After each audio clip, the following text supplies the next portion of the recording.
प्रिय विद्यार्थियों, स्वागत है आपका हमारे YouTube channel online classes by SL Jat. आज की जो हमारी कक्षा है वह है सम और विषम संख्याएं। आज की कक्षा में हम गणित में सम संख्याएं किसे कहते हैं, विषम संख्याएं किसे कहते हैं, इसके बारे में अध्ययन करेंगे। तो चलिए शुरू करते हैं आज की कक्षा और सीखते हैं सम और विषम संख्याएं। हमने प्राकृत संख्याएं पढ़ी हुई, प्राकृत संख्याएं,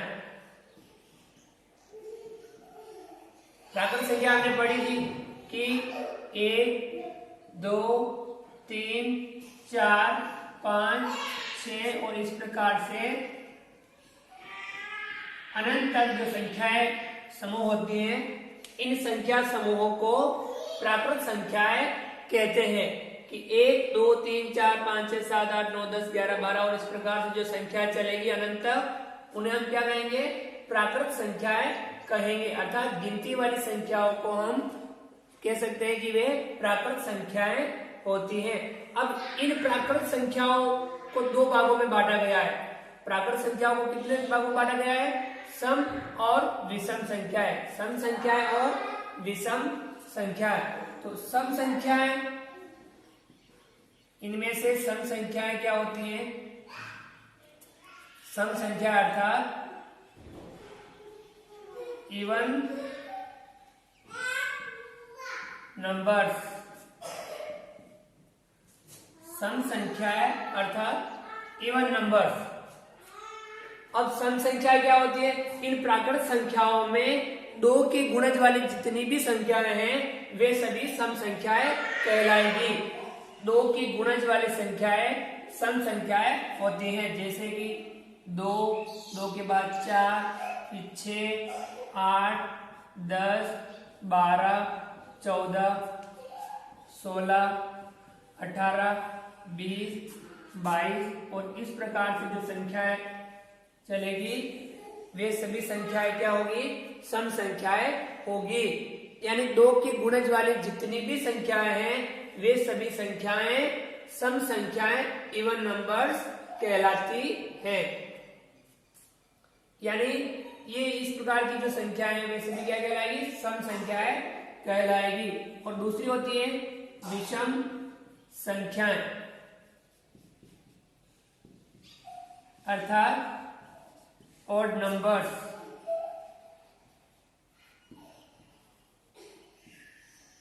विषम संख्याएं, ऑड नंबर्स क्या होगी?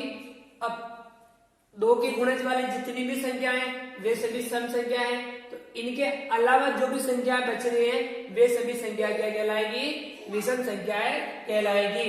जैसे कि 1, 3, 5, 7, 9, 11, 13, 15, 17, 19, 21, 23 और इस प्रकार से जो संख्याएं हमें प्राप्त होगी वे संख्याएं क्या होगी? विषम संख्याएं होगी। अर्थात जो संख्याएं 2 की गुणज नहीं है वे संख्याएं क्या हैं? आपके विषम संख्याएं हैं। अर्थात प्राकृत संख्याओं में 2 के गुणज वाली जितनी भी संख्याएं हैं वे सभी संख्याएं सम संख्याएं अर्थात इवन नंबर्स कहलाएगी। और 2 के गुणज के अलावा जो संख्याएं प्राकृत संख्याओं में बच रही हैं वे सभी संख्याएं विषम संख्याएं अर्थात ऑड नंबर्स कहलाएगी। यानी 1, 3, 5, 7, 9, 11, 13, 15, 17, 19, 21, 23, 25। यानी इस प्रकार से इन संख्याओं को प्राकृत संख्याओं में हमने 2 भागों में बांटा था। एक है सम संख्याएं, इवन नंबर्स, और दूसरी है विषम संख्याएं अर्थात ऑड नंबर। यहाँ आपको एक चीज और भी समझ में आ रही होगी कि जैसे कि ये सम है, वापस अगली विषम और वापस उसके बाद में सम, अर्थात एक को छोड़ के, यानी हम कह सकते हैं कि एक के बाद में 2, एक विषम है 2 सम, 3 विषम, 4 सम, 5 विषम, 6 सम, 7 विषम, 8 सम, 9 विषम, 10 सम, 11 विषम, 12 सम, 13 विषम, 14 सम। इस प्रकार से यानी जो हम गिनती जब भी बोलते हैं, ऐसा हम खेल भी खेलते हैं कि जैसे कि हमें 2 टीमें बांटनी हो तो हम क्या करते हैं? एक लाइन बना देते हैं, विद्यार्थियों की, और उसमें एक को इधर, दो को इधर, तीन को इधर, चार को इधर, पांच को इधर, छह को इधर, सात को इधर, आठ को इधर, इस प्रकार से हम दो भागों में बांटते हैं। तो वो भी हम एक सम विषम संख्याओं का खेल ही खेलते हैं। तो ये थी आपके सम संख्याएं इवन नंबर्स और विषम संख्याएं ऑड नंबर्स, जिसमें हम प्राकृत संख्याओं को हमने दो भागों में बांटा, सम संख्याएं और विषम संख्याएं। तो आप आसानी से याद कर सकते हो कि जिन संख्याओं के गुणज, दो के गुणज जितनी भी संख्याएं हैं वे सभी संख्याएं सम संख्याएं होगी, और जो संख्या दो की गुणज नहीं है प्राकृत संख्याओं में वे सभी संख्याएं विषम संख्याएं होगी। अब बड़ी संख्याओं में हमें पता करना हो, जैसे कोई बड़ी संख्या दे रखी है, अगर वो सम है या विषम है, तो हम पता करने के लिए हम क्या करेंगे बताओ? हमें बड़ी संख्याओं में इकाई के अंक पर ध्यान देना है। अगर कोई बड़ी प्राकृत संख्या दे रखी हो, जैसे कि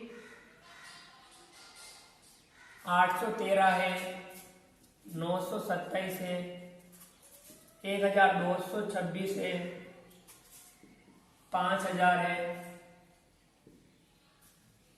804 है, 301 है, यानी अब ये जो बड़ी संख्या दे रखी है, यदि हमें सम और विषम यदि पता करनी है, तो जैसे कि हम दो के गुणज, दो का पहाड़ा इतना बड़ा का अपन बोलेंगे नहीं, तो अब हमें क्या ध्यान रखना है? अब इसमें इकाई का अंक ध्यान देना है। इकाई का अंक क्या करना है? ध्यान देना है। इकाई का अंक 3 है, तो आप ये संख्या क्या है? विषम संख्या। आप इनमें से अगर यदि मैं विषम संख्याएं और सम संख्याएं छांटनी हो तो क्या करेंगे हम? 813 इकाई अंक 3, अर्थात 813 क्या है आपके? विषम संख्या है। 927 इकाई अंक 7, अर्थात ये भी आपके क्या है? विषम संख्या है। 1226 इकाई अंक 6 है, तो आपकी ये सम संख्या है। 1226 5000 इकाई अंक 0 है, तो ये आपके सम संख्या है। 804 इकाई अंक 4 है, तो आपके सम संख्या है। और 301 इकाई अंक 1 है, तो आपके ये विषम संख्या है। इस प्रकार से हमने बड़ी संख्याओं में भी सम विषम संख्याओं को छांटने का अध्ययन किया। तो इस प्रकार से हम कह सकते हैं कि सम और विषम संख्याओं में क्या अंतर है कि सम संख्या दो की गुणज होती है और विषम संख्या दो की गुणज नहीं होती है। और ये प्राकृत संख्या को ही हम दो भागों में बांटते हैं। इस प्रकार से सम और विषम संख्याएं हम प्राप्त कर सकते हैं। एक दूसरी बात और भी थी कि कल हमने पढ़ा था कि अभाज्य और भाज्य संख्याएं। क्या पढ़ा था हमने? अभाज्य संख्याएं और भाज्य संख्याएं पढ़ा था हमने।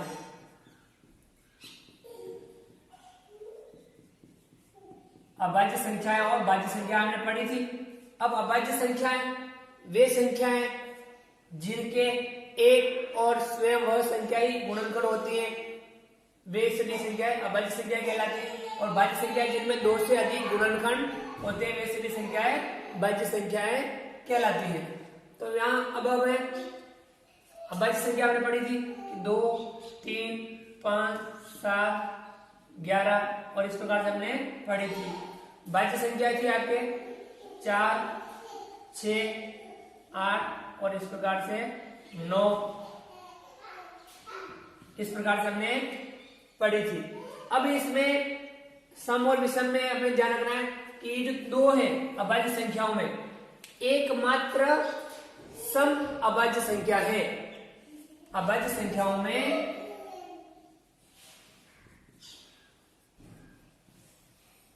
अभाज्य संख्याओं में एकमात्र सम अभाज्य संख्या, तो वो क्या है? 2। यानी हम अभाज्य संख्याओं की बात करें तो अभाज्य संख्याओं में एकमात्र सम अभाज्य संख्या कौन सी है? वह है 2। बाकी जितनी भी अभाज्य संख्याएं वे सभी विषम संख्याएं होगी, यानी विषम अभाज्य संख्याएं होगी। सम एक मात्र जो समअभाज्य संख्या है वह आपके 2 है। और ये भी कह सकते हैं कि सबसे छोटी अभाज्य संख्या कौन सी है, तो वह भी 2 है। सबसे छोटी अभाज्य संख्या तो वह भी क्या है, 2। अर्थात सबसे छोटी अभाज्य संख्या कौन सी है, 2 सबसे छोटी अभाज्य संख्या है और 2 एकमात्र सम अभाज्य संख्या है।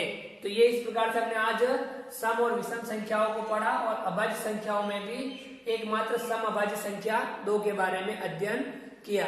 तो मिलते हैं अगली क्लास में।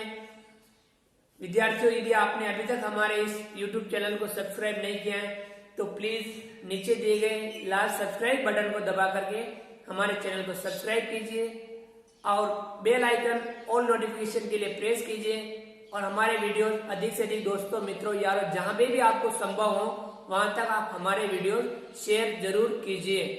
मिलते हैं अगली क्लास में, तब तक के लिए थैंक यू, धन्यवाद।